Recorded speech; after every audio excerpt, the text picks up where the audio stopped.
Bienvenue à vous dans ce nouveau numéro du Focus de la semaine.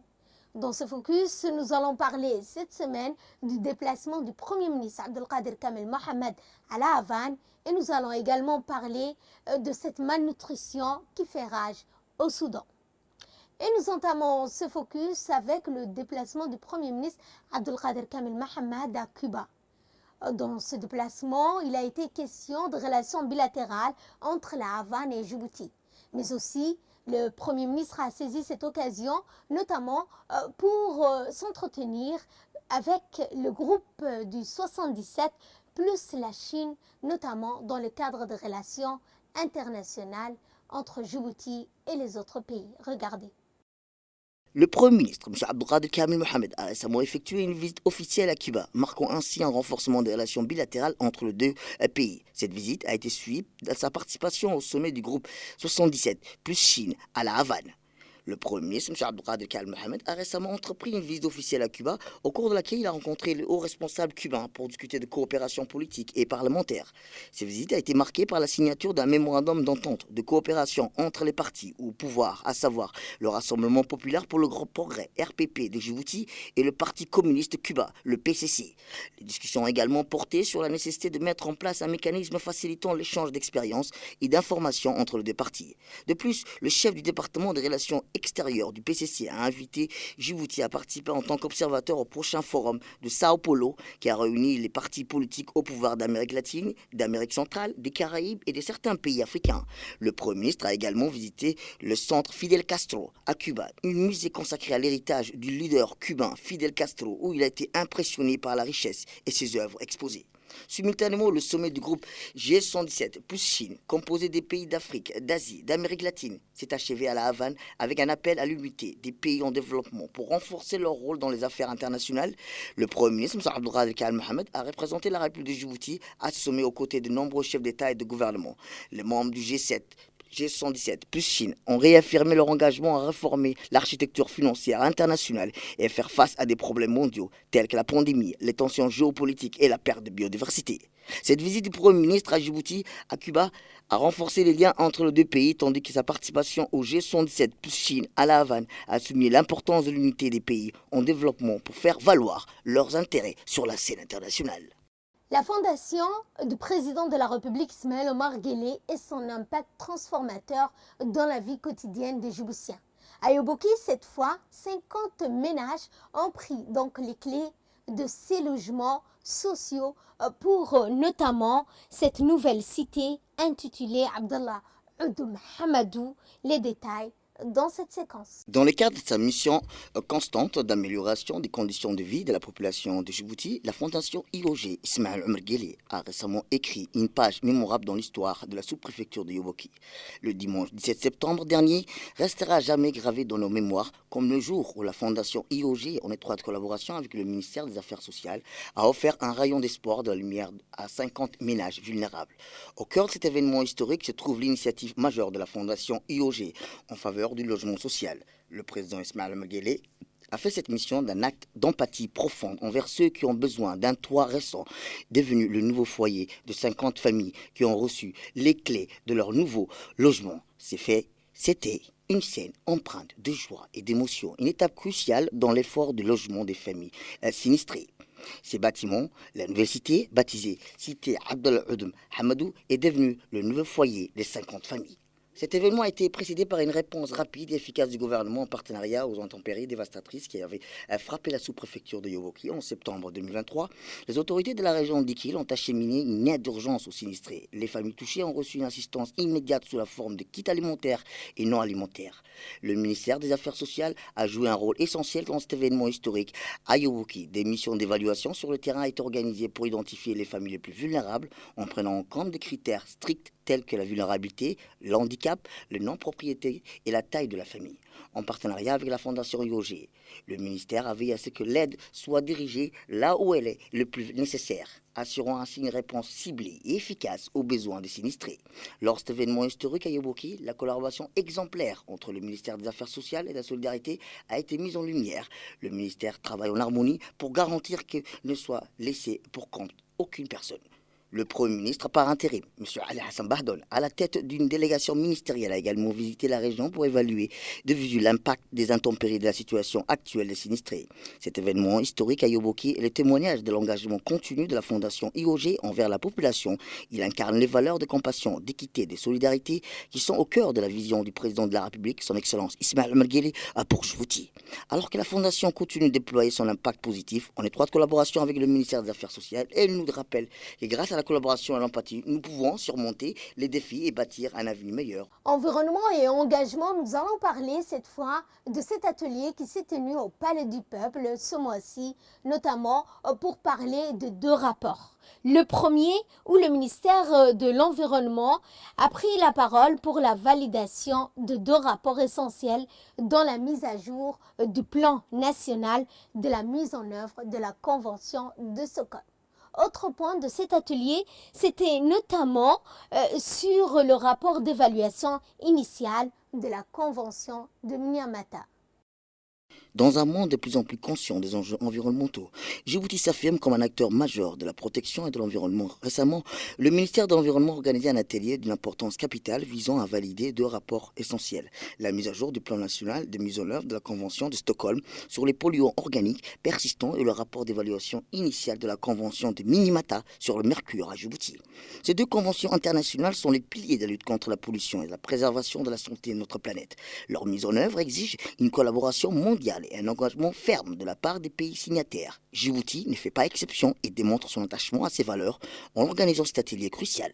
Le plan national de mise en œuvre de la Convention de Stockholm sur les polluants organiques persiste et est un document de grande importance. Il s'agit de la feuille de route de Djibouti pour éliminer et réduire au maximum les effets des polluants organiques persistants sur l'environnement et la santé humaine. Cette mise à jour périodique est essentielle pour garantir que les stratégies restent adaptées aux besoins actuels et aux nouvelles découvertes scientifiques. Ces rapports d'évaluation initiale de la Convention Minamata sur le mercure, tout aussi de la mercure en polluant particulièrement préoccupant en raison de ses efforts nocifs sur la santé humaine et les écosystèmes. Djibouti, en produisant ce rapport, s'engage à évaluer la situation actuelle des mercures dans le pays et prend des mesures pour minimiser les risques pour la population et l'environnement. Cette évaluation a été un exemple concret de la collaboration entre les différents ministères de l'engagement du gouvernement djiboutien envers la protection de l'environnement. Il a permis d'examiner de détail le rapport, de s'assurer de leur conformité sur l'engagement international et de réfléchir aux actions futures nécessaires pour atteindre les objectifs fixés par ces conventions. Et cette opération de sauvetage en mer, plus précisément à l'île Moucha, où les gardes-côtes et la marine nationale ont notamment prêté secours au tanker RD1, tanker battant pavillon tanzanien près des rivages, déclenchant également une course contre la montre pour éviter une catastrophe naturelle. Une opération de sauvetage complexe a été menée avec succès avec les autorités djiboutiennes pour secourir le tanker RD1, battant pavillon tanzanien qui s'était échoué près d'un récif corallien à l'est de l'île Moucha le 16 septembre dernier. Le navire avait quitté le port d'Amriya à Sharia, aux Émirats arabes unis, avec pour destination le port de Hodeida au Yémen et prévoyait une escale au port de Djibouti pour une inspection de routine. Malheureusement, le navire a dévié de sa trajectoire prévue, entraînant son échouement sur un banc de corail situé dans une zone de fond marin protégé. Dès la réception du signal du 13, les autorités djiboutiennes ont rapidement déclenché les opérations de secours pour évaluer la situation et réduire les risques d'environnement. Le garde-côte djiboutien a immédiatement établi une zone de sécurité autour du navire pour prévenir tout risque imminent des pollutions maritimes. Les opérations de remouvement et renflouement du navire menées en collaboration avec les autorités portuaires, dont on pointe le département de la capitainerie du port, la garde-côte djiboutienne et la marine nationale, ont été couronnées de succès le 19 septembre. Sans aucun doute et sans aucune fuite et carburant susceptible de provoquer une pollution marine ne soit constaté. Cependant, le tanker a causé des dommages significatifs au récif corallien de l'île Moucha, une zone marine protégée. Des plongeurs de la garde-côte djiboutienne ont inspecté le récif corallien après le renflouement. Les autorités djiboutiennes compétentes et concernées travailleront désormais pour évaluer et atténuer les impacts environnementaux. Cet incident souligne l'importance de la sécurité maritime et la protection de l'écosystème fragile. Les autorités djiboutiennes restent déterminées à prendre toutes les mesures nécessaires pour minimiser les conséquences néfastes de cette situation. Des enquêtes supplémentaires seront menées pour déterminer les causes exactes de l'échouement du RD1 et prévenir des futurs incidents similaires dans la région. En sport, cette fois, nous allons parler de cette victoire éclatante de l'AS Arta Solar 7 qui a battu à 2 buts à 0 le groupe, notamment le club Zamalek, dans un spectacle époustouflant, une victoire historique de 2 buts à 0 contre le club historique égyptien. Regardez.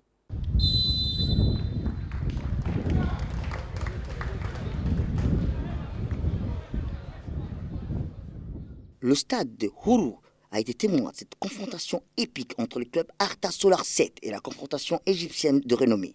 C'était une soirée où le football a transcendé les frontières et s'est transformé en une danse envoûtante de talent et de détermination. Sous la houlette d'Arta Solar 7, le terrain s'est métamorphosé en un théâtre d'émotions pures, une cohésion d'équipe exemplaire, une stratégie de jeu solide et une capacité à saisir chaque opportunité se sont dévoilées au fur et à mesure que les matchs progressaient. Le score final, 2 buts à 0, n'était que le reflet de l'éclat du talent de l'équipe Arta Solar 7.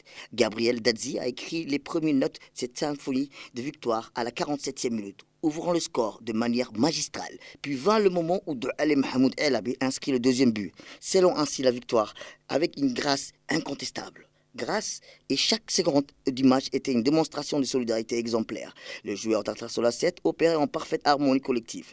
Leurs mouvements gracieux dans la défense et l'attaque ont ravi les spectateurs, marquant des buts cruciaux tout en maintenant leur adversaire à distance. Peu auraient osé parier un tel dénouement, mais l'Arta Solar 7 de Djibouti a ébloui le monde en battant le géant Zamalek avec un score impressionnant, 2 buts à 0. Aujourd'hui, ce club brille de mille feux, accueillant en son sein plusieurs talents internationaux du football, dont les illustres Alain Traoré, Salaman Kalou et bien sûr de Ali Mahmoud El Abi. Cet exploit, rappelons le grandiose de l'Arta Solar 7, est le fruit de la vision d'un homme, le président Tomi Tayaro, visionnaire, infatigable. Il a investi 6 années de sa vie pour faire que l'équipe Arta Solar 7, l'un des clubs les plus redoutables de l'Afrique, son rêve est devenu réalité. Une épopée qui restera jamais gravée dans l'histoire du football africain.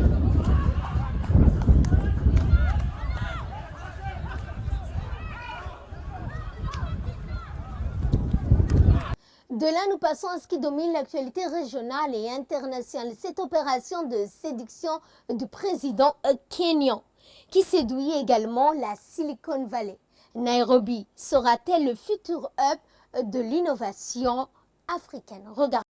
Le président kenyan William Ruto a récemment entrepris une démarche de séduction vers la Silicon Valley, cherchant à attirer les entreprises américaines du secteur technologique vers Nairobi. Lors d'une visite à San Francisco vendredi, il a présenté les priorités stratégiques de son gouvernement pour encourager le développement technologique au Kenya. Le président kenyan a affirmé « Je suis venu dans la Silicon Valley pour mettre en avant l'attention stratégique du gouvernement kenyan de soutenir le renforcement de la position du Kenya en tant qu'acteur majeur de l'innovation et de la transformation technologique en Afrique, à travers des investissements dans les infrastructures et d'autres initiatives. Cette démarche peut sembler contradictoire avec l'augmentation récente de la taxe sur les services numériques au Kenya, portée à 3% et ciblant les grandes entreprises technologiques étrangères. Cependant, William Ruto a souligné les aspects positifs de l'écosystème technologique au Kenya.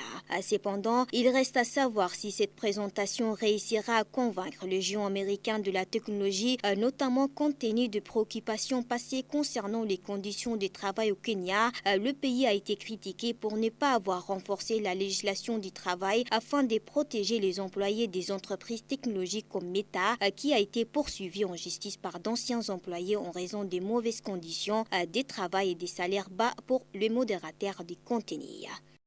Et pour clore ce focus, nous allons parler notamment de cette malnutrition qui frappe à plein fouet le Soudan. 55 000 enfants, selon l'ONU, ont besoin de traitements contre la malnutrition, mais aussi que les ressources de l'ONU sont insuffisantes. Khartoum, moins d'un centre de nutrition sur 50 fonctionne et au Darfour de l'Ouest, c'est 1 sur 10, ce qui n'est pas suffisant. Regardez.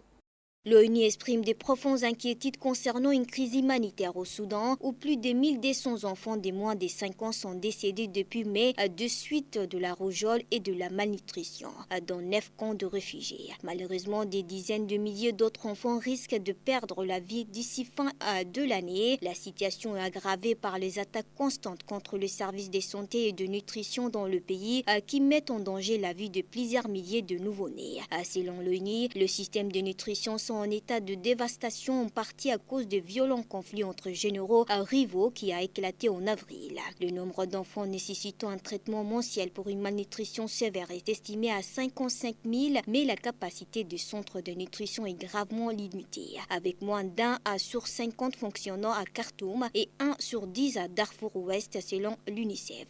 Le chiffre alarmant provient des équipes de l'agence de l'ONU pour le réfugié qui ont enregistré plus de 1200 décès d'enfants de moins de 5 ans liés à la rougeole et à la malnutrition entre le 15 et le 14 septembre dans 9 camps de réfugiés situés dans l'état du Nil blanc.